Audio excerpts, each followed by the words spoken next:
click on here.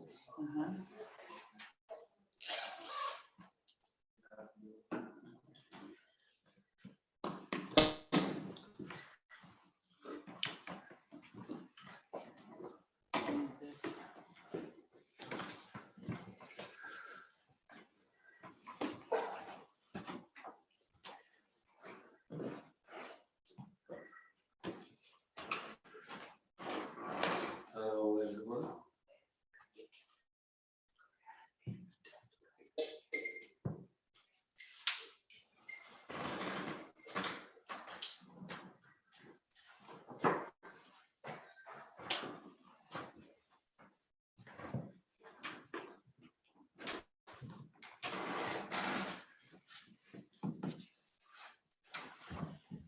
Hello everyone.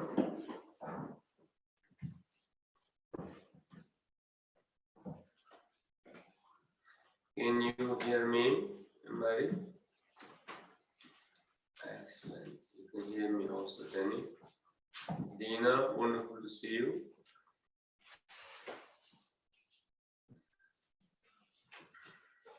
And who else we have? There are some people, they're still coming. I will spotlight myself. So your video is not visible.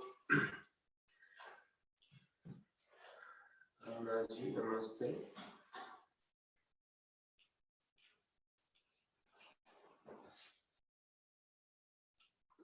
Okay. So please, everybody, make yourself comfortable. There are several questions that have come through, but I'm still waiting for a couple more people to arrive.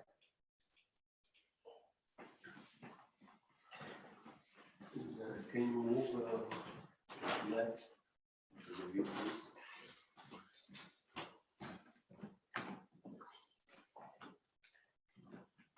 Okay. Hello, Udo. Hello.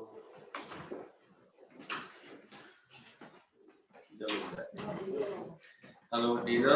You good? Enjoying the practice? You're still in Canada?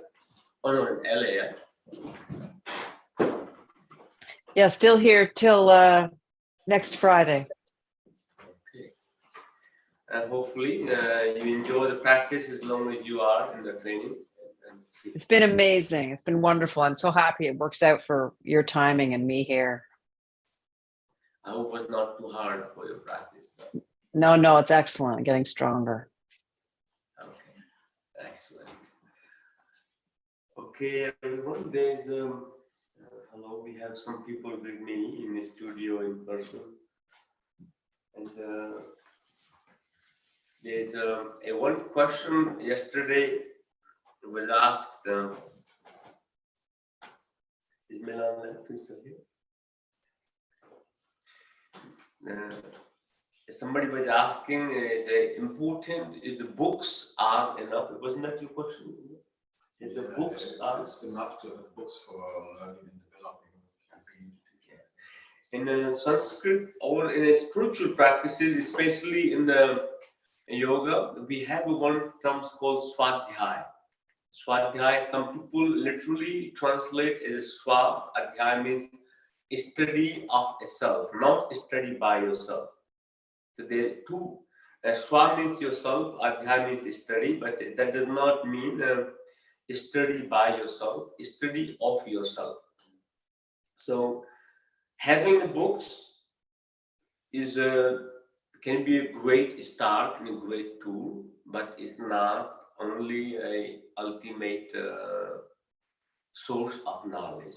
And you can have a many books, and I think I can give you an example of it.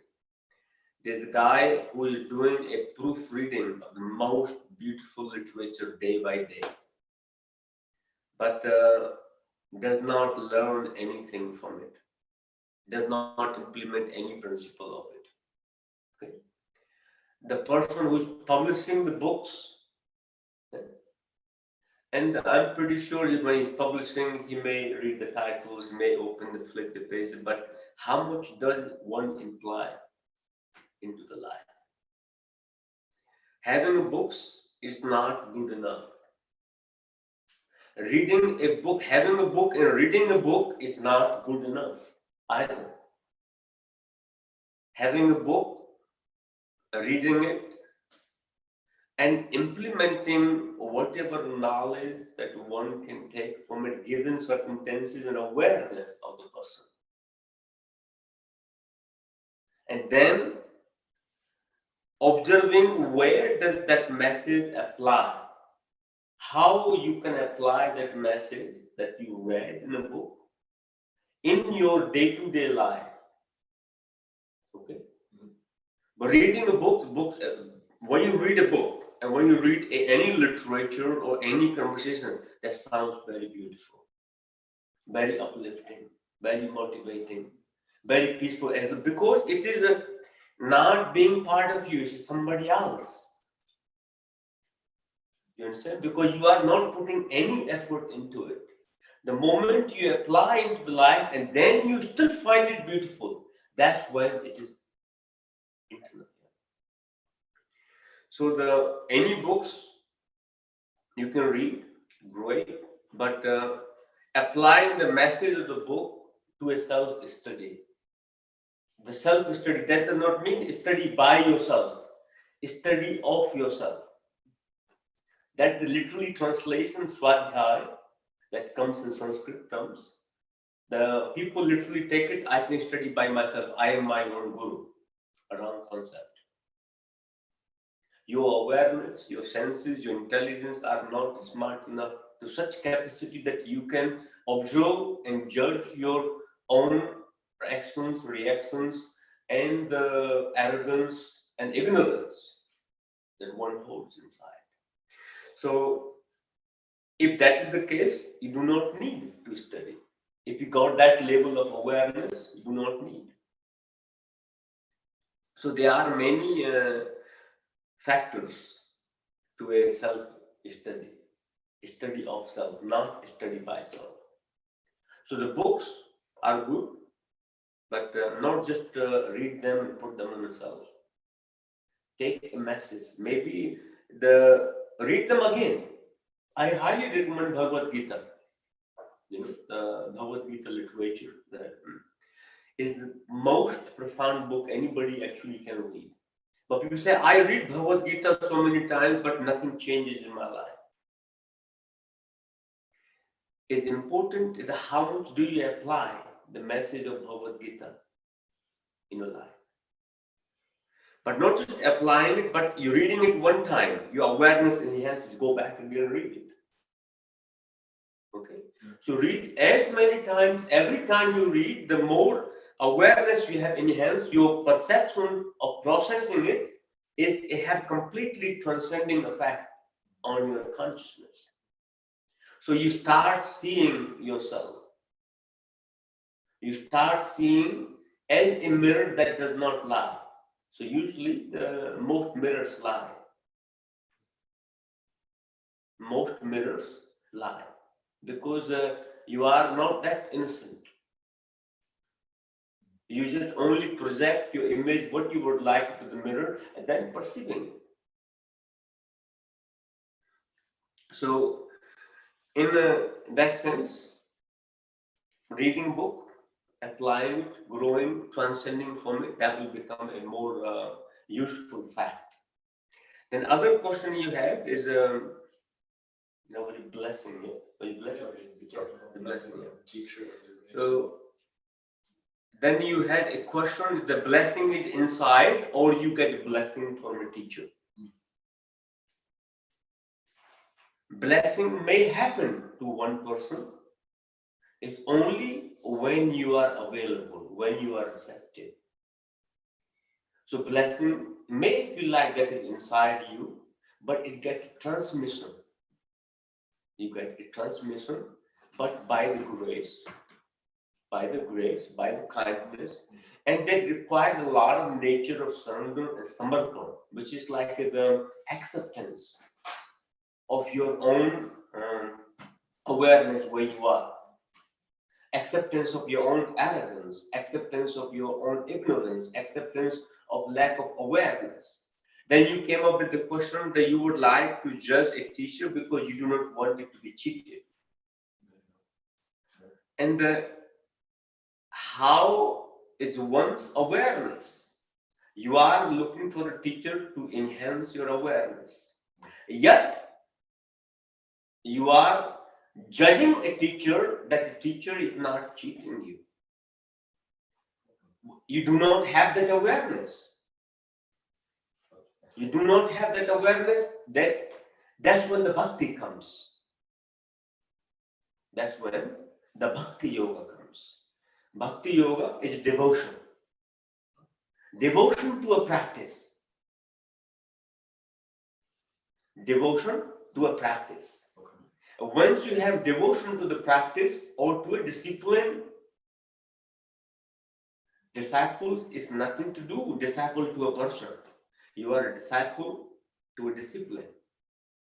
As long as you disciple to a being or disciple to the human body and your relationship is just only to that part, there you will find many mistakes in a person because that's what you are looking for. We also talked about yesterday. So make your mind a disciple to a discipline. But the person who you're learning from even have many mistakes, many faults, it becomes irrelevant. You remain steady in your path.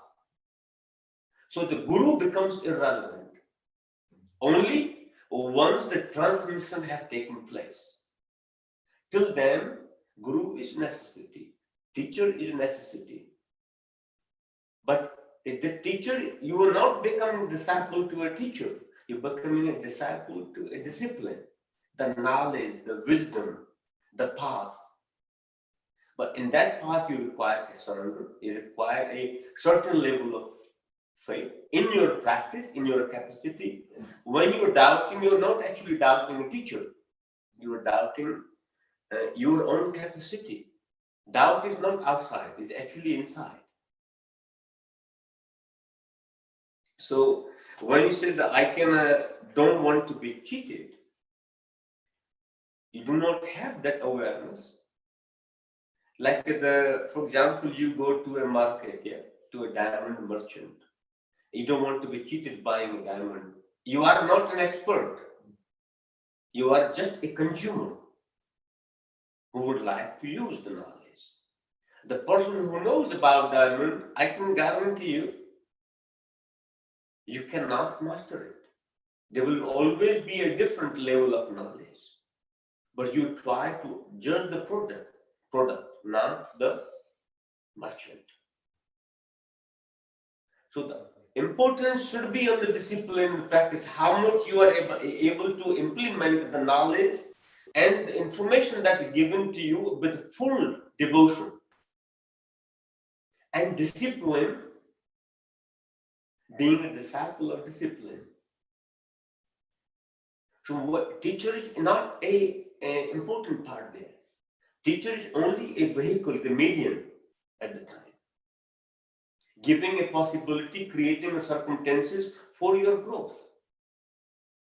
Being a gardener, the moment you become as everything is his responsibility, he can do all the puja, all the practices, and I will get all the benefit. Problem. That's where the problem arises. I don't want to work hard, but I want to get all the benefits. What do you mean with transmission exactly? What is The transmission is, let's say you are here for yoga, Okay. You're practicing going through emotion but not listening. You are not available. And being receptive. In spiritual terms, we have most religion talks about this Hridaya. Hridaya you think is the heart, but actually it's not the heart. There are many gates within yourself. Divine gates within yourself, the portals. And then once you observe this body, what you call it is the bones and meat and all the garbage that your body holds, But you think that's very beautiful, But in the reality, it is not. Your body stinks inside. You know that? Your body stink, smell, very smell. Okay? It's subjective. No, it is reality. It is the reality. Fresh. You're only looking from outside. Mhm. Yeah. But inside is very different story. Similarly, the mind. Similarly, the judgment and perception of yourself. Once nobody like smell and stinky smell, you run away from it. Beauty, you come closer to it. Once you start seeing inside what it is, but that you are not that body. Purities and impurities, they are all inside you. But once you create a vairagya, dispassion, attachment, and when you're doing the practices, you're becoming a less and less concerned and engaged. And then you come to a gateway where the body attachment, the slavery to your senses, majority of the time you are slave to your senses. At present, you are slave to your senses, I can guarantee you, 100%. But in a bhakti marg or any yogic marg or any practices, you reach to the point, there's another gate opens inside. When you're no longer a slave to your senses. You understand? Senses are just only a gateway to receive information and produce information to go outside and come back inside. This is your prison. You think this is a temple? I don't think it's a temple. Your body is a prison. Body is a prison. Kept inside. You are imprisoned by your own mind. Body is your mind. So the moment you try to find the freedom from the mind, means you are out of prison for momentary. The when you have no mind, and that can happen when you are in a pure state of bhakti, devotion, pure state of a deep transcendental meditation, big deep, completely transcendent Turiya Avastha. But only difference is at that time you are less mental. You are in prison, but little less. Okay. So once you reach to that non-slavery state of mind, you are opening a new portal. That gateway, that is called Hridaya. It's Hridaya, not heart, you call it heart. That's the heart chakra, you can call it. Yeah. Okay. Yeah. So people think about heart chakra is the heart pumping muscles that mixing the oxygen in the blood. Is good enough because that is a unity taking place of your blood and oxygen. Something giving and receiving taking place there as well. But in spiritual terms, that real gateway of the passing into new dimension happens when you are no longer a slave to your senses. And that's when the bhakti starts. That's when the devotion starts. That's when the spiritual practices start. So all the chanting, all the yoga, all the reading books, everything that one is doing is just to enhance one's awareness. So you can understand the information you're receiving, how you're processing them, how you're judging them, and how much your ego gets pleased. How much is your ego get pleased? Even from the information. And you feel such a great enlightened being that I am a little bit more enlightened than that person. Even that also need to be dropped. So when it makes absolutely no difference, when nobody gives attention to you and you give no attention to anyone whatsoever, and you still feel really contained inside.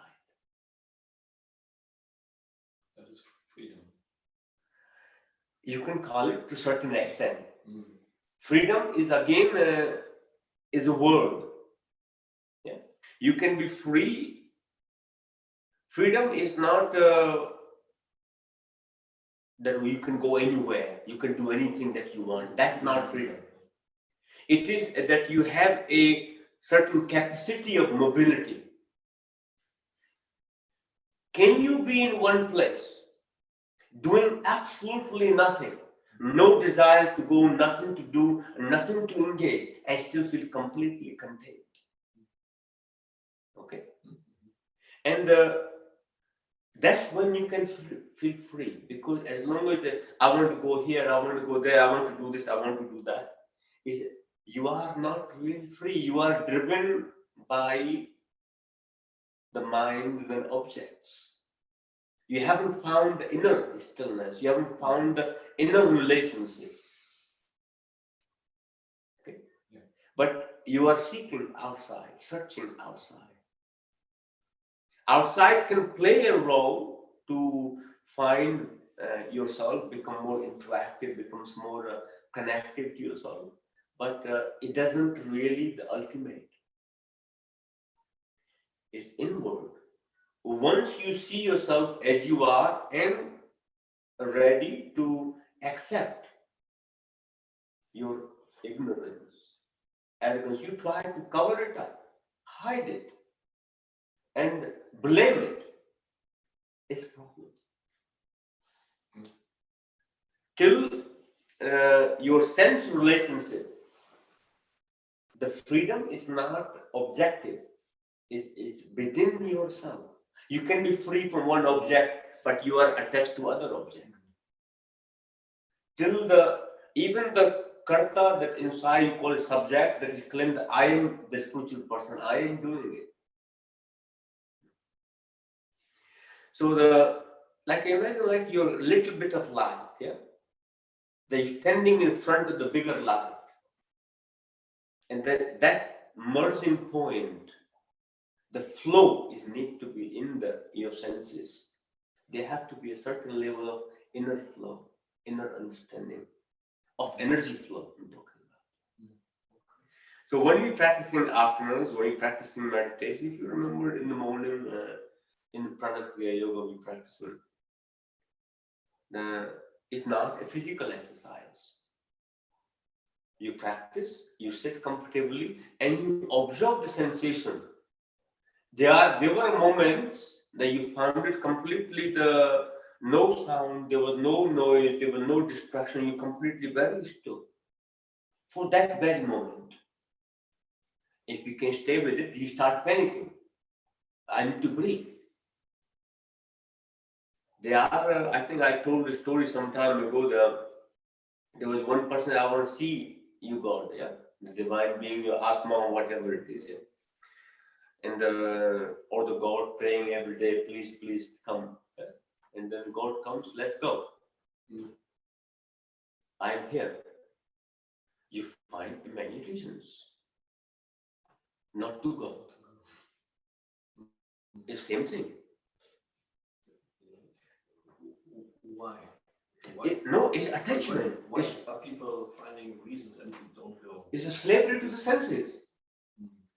You have bought the concept of freedom, but not actually apply that how much you can let go the attachment of the senses. That when you are, I think I was teaching one savasana to a guy, and he is relaxing, his body start aching, and the joint start aching, and the head start hurting.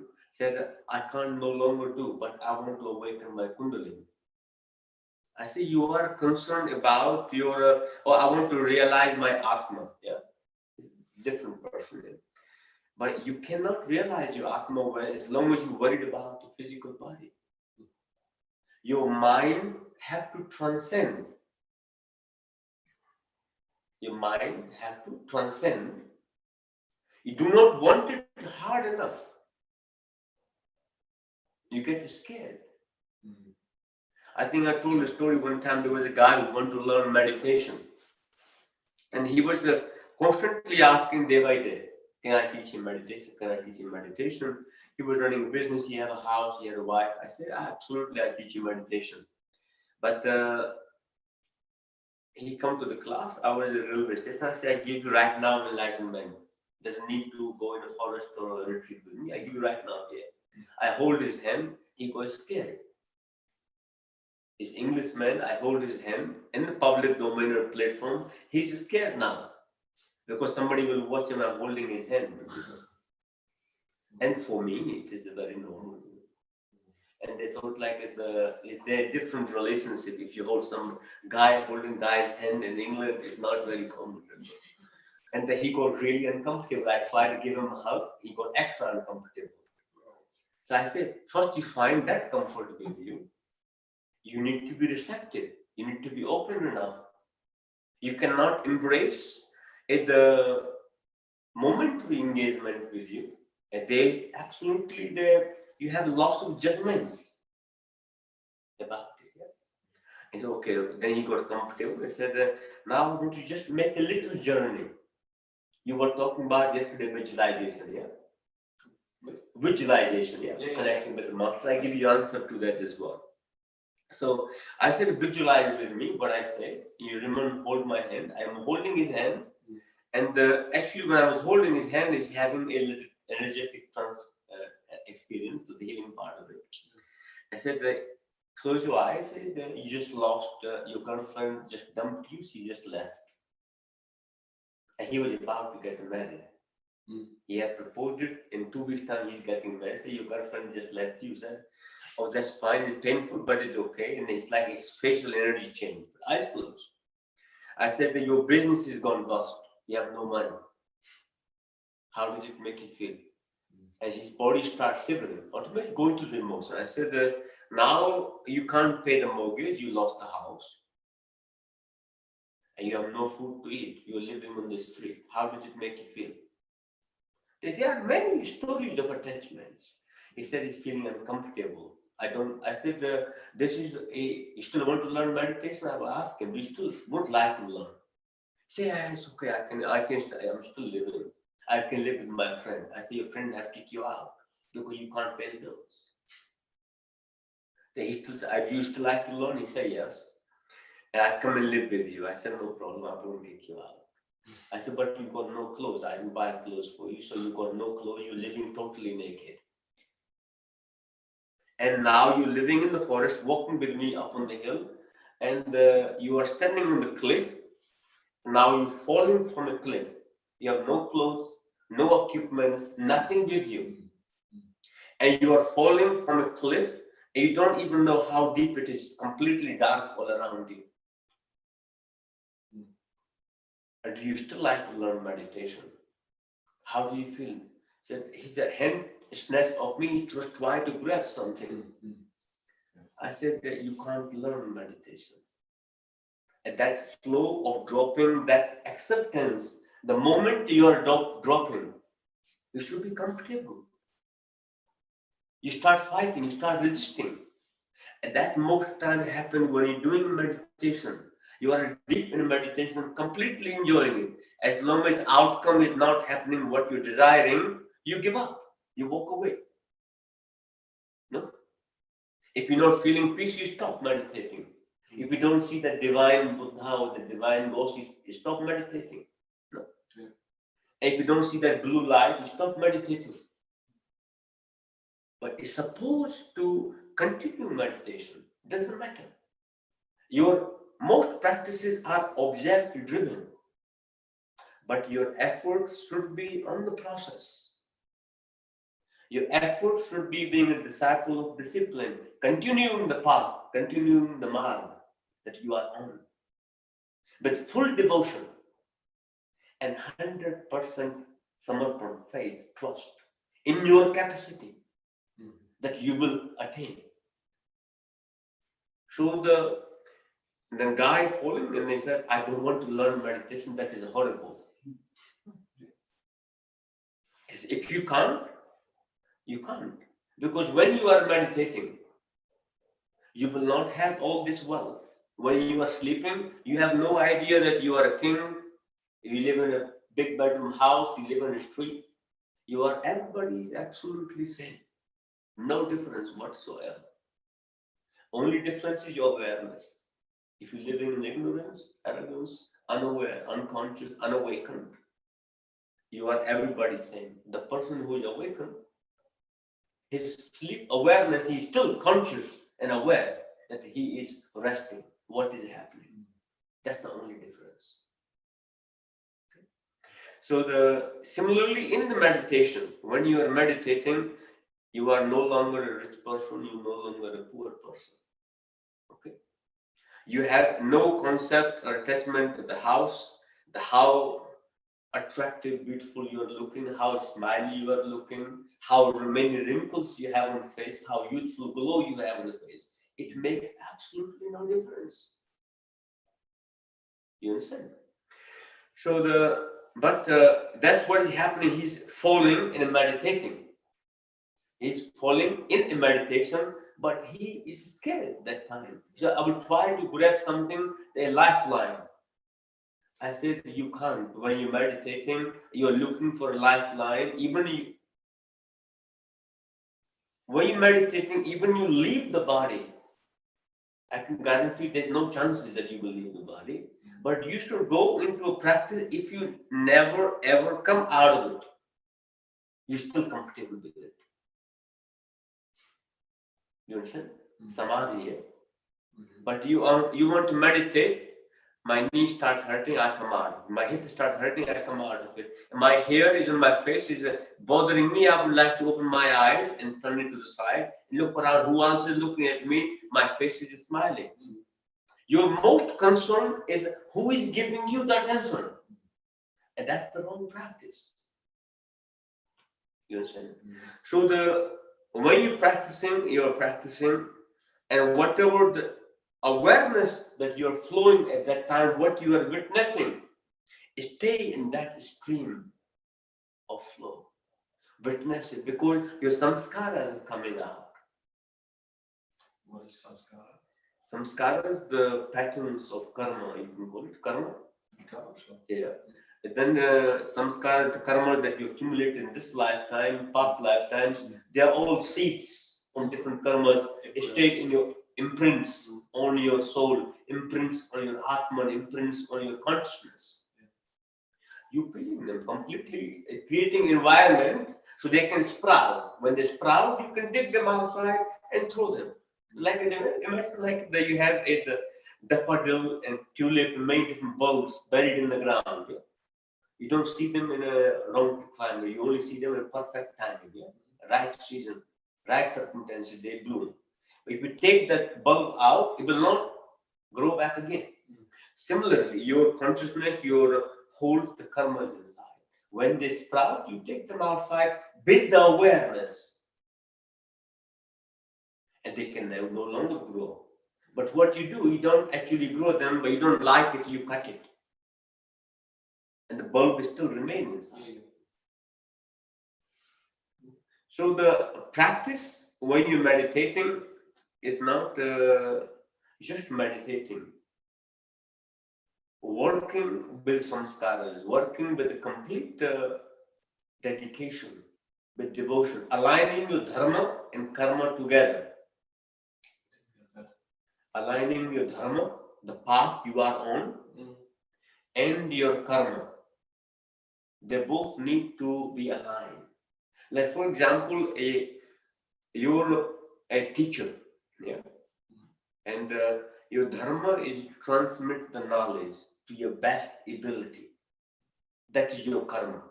Yeah, doing your karma with the maximum capacity, whatever dharma you are rooted in. Do you understand? With full awareness, and not trying to cheat. You follow? Yeah. For example, is most of the time people try to cut the corners, find a way to cheat. Problem.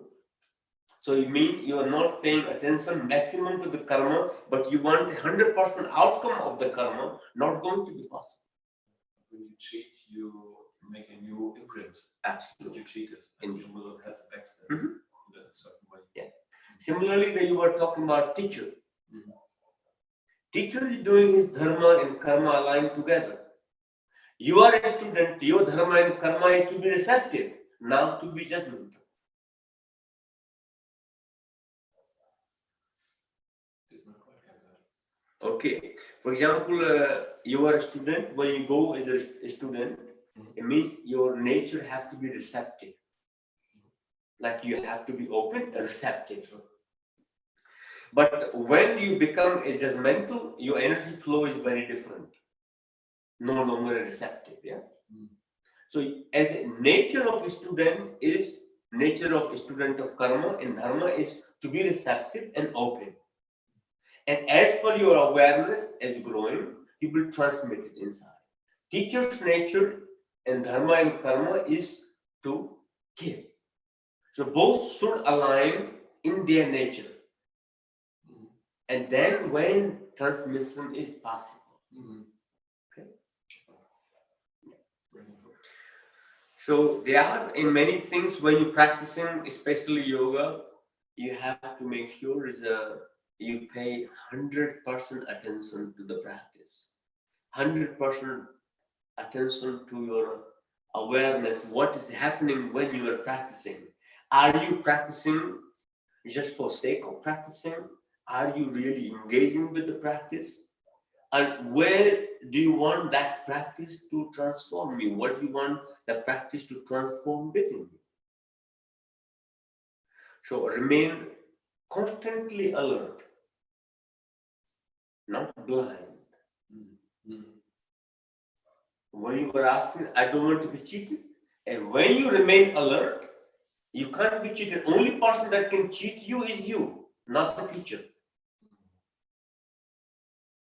You understand? So your attention, your dedication, your devotion will define it. You are the one who cheating yourself, nobody else. You feel cheated, but you would like somebody else to be blamed for. Okay. On that note, I think that is enough for today. Prana. Thank you. Thank you, Dina. Thank you, everyone.